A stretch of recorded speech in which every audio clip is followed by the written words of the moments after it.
আমরা মনে করেন যে সার পাওয়া যায় না, বিএসসির মধ্যে সারটা সার একদিন দেয়, তার 1 মাস নেই। এই সারটা তো আবাদ হয় না আমাদের। আমাদের তেলের দামও বেশি, সারের দাম বেশি, বীজের দাম বেশি, কৃষকের মরণ ছাড়াও পাই নাই। এখন আমাদের যে সরকার এগুলো সহযোগিতা করবে সেই সরকারকে আমরা ভোট দেবো। এই নদীর পাড়ে আমার জন্ম, এই নদীর পাড়ে আমার বেড়ে ওঠা। যেই আমার জীবনের প্রথম ভোট আর কি, যে সরকার এই বাঁধের কাজ করবে আর কি, এই নদীর কাজ করবে, আমরা তাকেই ভোট দিব। যে সরকার জিনিসপাতির দাম কমায় দিবে, আমরা দিন মজুরি দিন খাই, দিন এনে দিন কর্ম করে খাই, যে আমাদেরকে কম খরচে আমাদের সংসার চলবে, তাকে আমরা ভোট দেওয়ার চিন্তা ভাবনা করবো।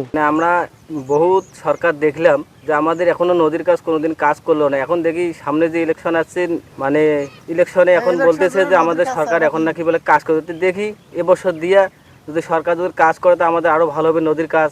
আমরা গরিব দুঃখী লোক, হ্যাঁ, চর এলাকায় থাকি, যদি কাজ হয় তো ভালো, আর না হলে দেখবো আবার পাল্টাবো।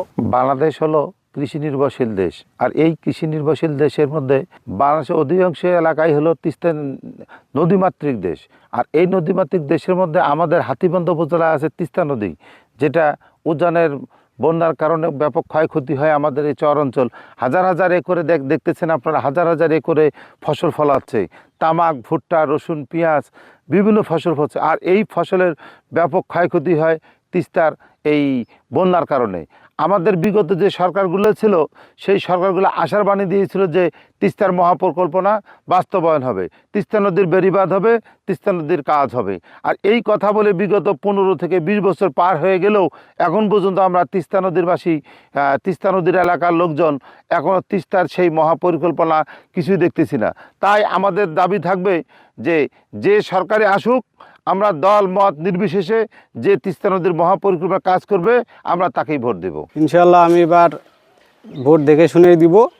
যে সরকার দেশের জন্য কাজ করবে, দেশের উন্নয়ন করবে, আমাদের কর্মসংস্থানের ব্যবস্থা করে দিবে, আমি তাকেই প্রথম ভোটটা দিব। যে সরকারে আসে সেই সরকারে বলে তেল ধানের দাম আমরা কমাবো, কিন্তু আমরা সঠিক জিনিসটা পারতেছি না, এবং দামও কমে না, এবং বেশি মানে 210 টাকা বা 15 টাকা 20 টাকা তেলের লিটার খাইতে হয়।